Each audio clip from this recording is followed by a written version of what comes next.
Hi, my name is Rachel Black, and I'm doing my presentation on a literature piece written by Chopin called Desiree's Baby.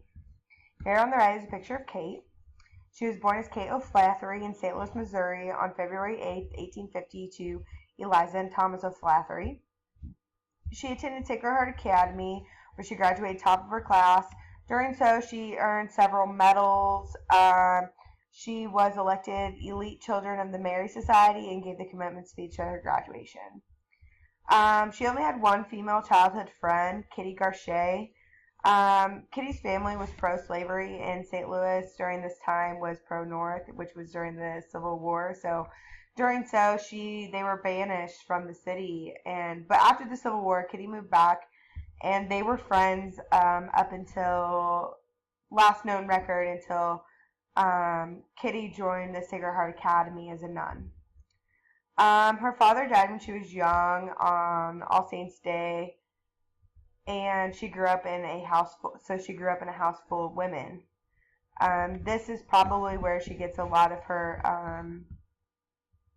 from her strong female roles, because she grew up in an all-female society. Well, not society, but in a home. At the age of 20, she married Oscar Chopin in 1870. Here's a picture of her and her husband. They were both French Catholic, so they really clicked. And they moved to New Orleans in Louisiana. And Oscar's dad died shortly later, so they moved to the plantation at his hometown, where they ran a general store and the plantation. And during time, she had 7 kids. This is supposed to be a 7. 5 boys, 2 girls, all by the age of 28, which is just miraculous. Oscar died of malaria. Kate stayed around for about a year, and then she sold the plantation and the general store and moved back to St. Louis, where her mother died a year later. So she started writing to support her kids. She died of a cerebral hemorrhage on August 22nd, 1904. She wrote a lot of stories that had to do with a strong female character. Other things she wrote about were death, poverty, and race, and most of her work was written in a rural area in Louisiana where they were still recovering from the Civil War. Her first story she wrote was Euphrates in 1888. She wrote many short stories and poems from 1888 to 1897. Some of them included The Story of an Hour, The Storm, Desiree's Baby, A Pair of Silk Stockings, A Respectable Woman, and Athene. I can't even say that one. Athens. All these stories have a strong female character in it. She published her first novel, The Awakening, in April 22nd of 1899. The Awakening was about a woman striving for acceptance in the fine arts community but fails to recognize herself. I feel like she wrote this story about herself because she tried to gain entrance into the St. Louis Fine Arts Club, and she was denied, which really devastated her. So she was always striving for acceptance in the Fine Arts Society. And she published her last short story, Polly, in 1902, which was about 2 years before she died. Desiree's Baby was a short story written on November 24th, 1892. It was set before the Civil War in rural Louisiana. It was her first short story to be published in Vogue magazine, and it was later published with many of her other short stories in Bale Folk in 1894. This story was about Desiree, who was an abandoned baby that was taken in by the Valdemonts, because Madame Valdemont looked into the little baby's eyes and knew that God had sent her a little girl because she didn't have a child. Madame raised her, but young Armagad Amagani, a neighbor, fell in love with Desiree at a very young age and eventually got married to her. Once married, they had a child in which the child was not white. Young Armagad Amagani inherited his father's plantation, in which he owned slaves after his father passed away. After a while, Armagad didn't want anything to do with Desiree because he said the baby wasn't white, which means that she wasn't white. Desiree asked her mother to tell him otherwise, but instead her mother told her to come back home with the baby. Desiree left and never came back after asking Armagad if that is what he wanted. Armagad later burned everything he had of Desiree's, including letters between them, during their engagement. although he found one letter between his mother and father that stated that his mother was a race that was branded slavery. The invisible identity here is obviously the race of Armanon. Armanon is using, well, it would be like his father was using concealment to hide his race.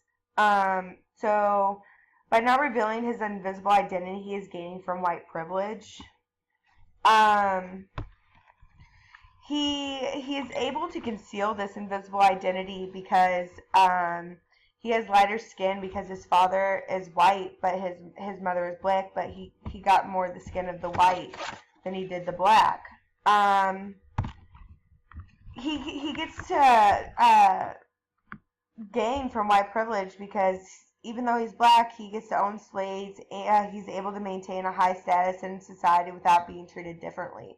Though he didn't know of his racial identity until after he already made Desiree leave because he blamed her for being black race, bringing black race into his family unconsciously because she was adopted. He blamed her for hurting his high white status. So, this is probably why he would pass on telling about his identity now.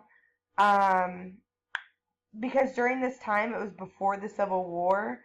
So, there's a lot of negative impacts on African American people. Even if you're only part African American, you still got lumped into that category and treated poorly. And he didn't want to lose his white status because he owned a large plantation, was highly respected in society, and he pretty well enjoyed his life.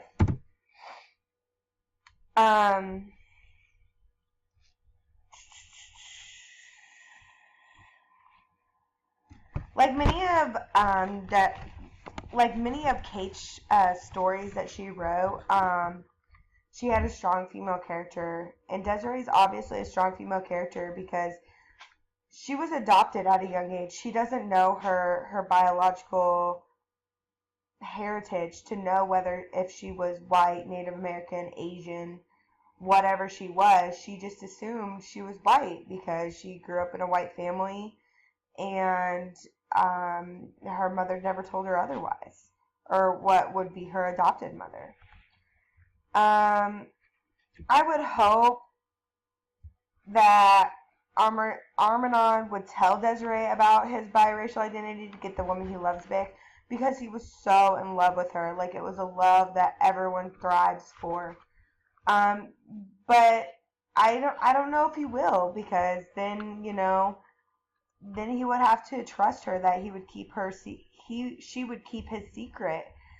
Because I don't think he wants to reveal that his mother was black. Because he likes his high status and being able to have that white privilege. But another perspective is that Armanon already knew about his biracial identity. It says that he found this letter, but I mean, obviously he's been putting letters in this place because these were the letters between him and his significant other, Desiree. So how did he not notice that before?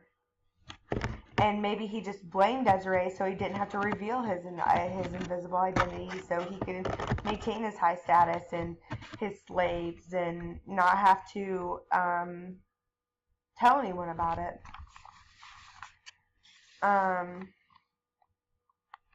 Another point I'd like to make, and this is what I was going to say earlier, it's the last thing I'm going to make, is that Armanon was 8 years old when his mother died in France.